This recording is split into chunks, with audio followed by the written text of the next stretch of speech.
Okay folks, here's a video of a petcock I ordered from a Suzuki Savage. It's a Raptor 660 petcock that I'm going to use to replace my factory petcock.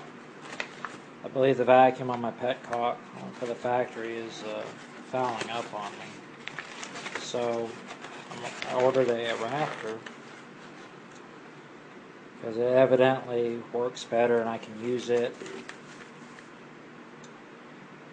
to take care of that problem.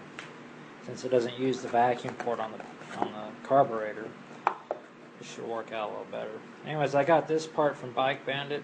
I also have a slip streamer windshield on order, and that'll be coming in by UPS a little bit later today.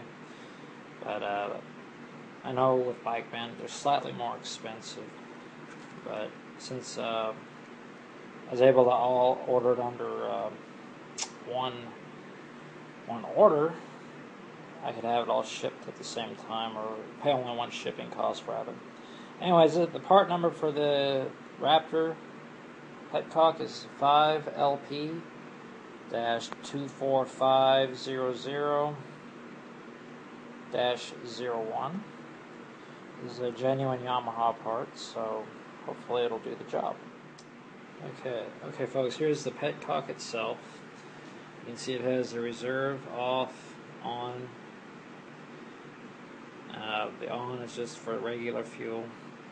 The difference between this and of course the factory Savage one being, obviously there's no vacuum on this one, but secondly there's an off on it, which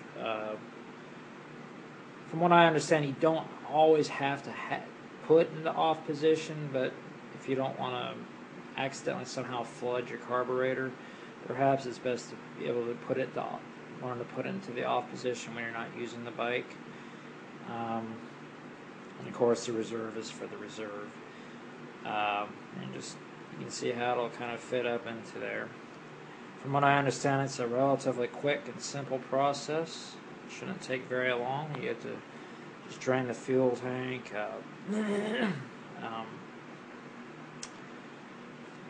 cap off the vacuum, unscrew the old one, put this one in, refuel the tank. So it's going to be a pretty quick process. So, alright folks, here's the bike in question. This is a 2003 model Suzuki Savage 650. The work I'm going to be doing on it again today is the petcock, and this right here is your factory petcock. This one uses a vacuum on it to do its work, which will be right here, I believe. And so that's what we're going to remove. Basically, we're just going to have the fuel directly come out of the gas tank here and go through the fuel line rather than have a vacuum. So we're going to have to seal off the vacuum to the carb, and it'll be a pretty fast and easy job, I think. Anyways, it's the two bolts. If we were to look up under here, you can kind of see it here. I know the iPhone 4 here doesn't give the greatest video imaging, but you can kind of see the bolts right up here. You got these two right here that are holding it up into the fuel tank. And so once we put the new one on, we'll just use those same two bolts to get it back in. So I think it'll be a pretty fast and easy job once it's trained.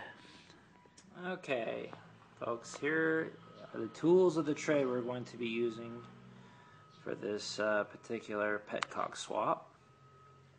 And I know this is going to look a little ghetto, but I was missing my spare gas can. I'm not sure where it went, so I'm going to empty. I cleaned these out really good, dried them out really well, so there won't be any water in them.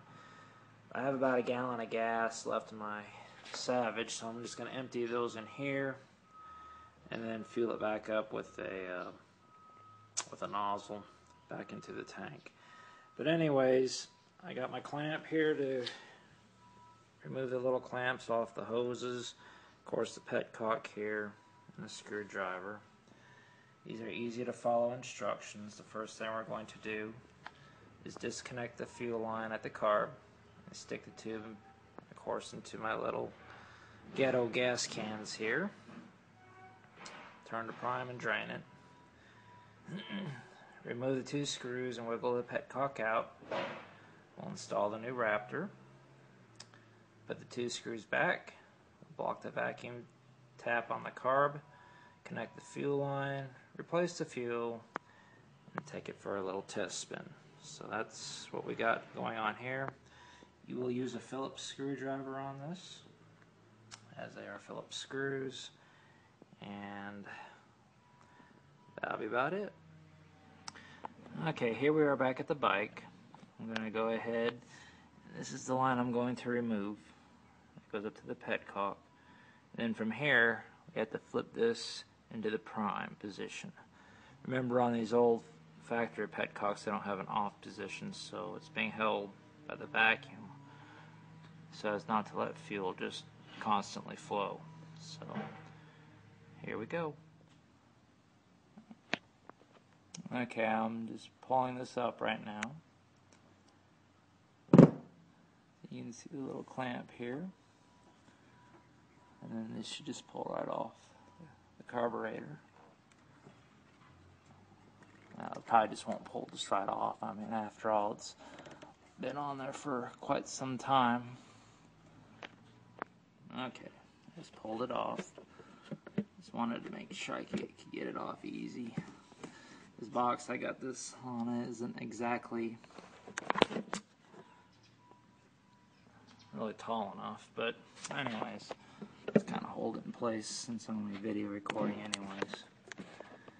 So anyways, here we have the petcock. I'm just going to flip this to prime now.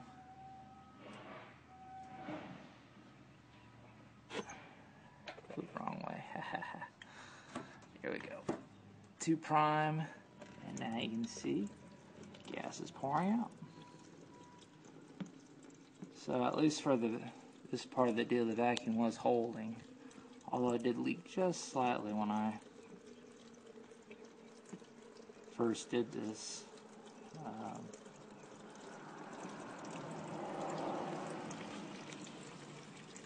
All in all, folks, if you don't have much gas to get rid of, I figure this job probably takes about 15-20 minutes of your time.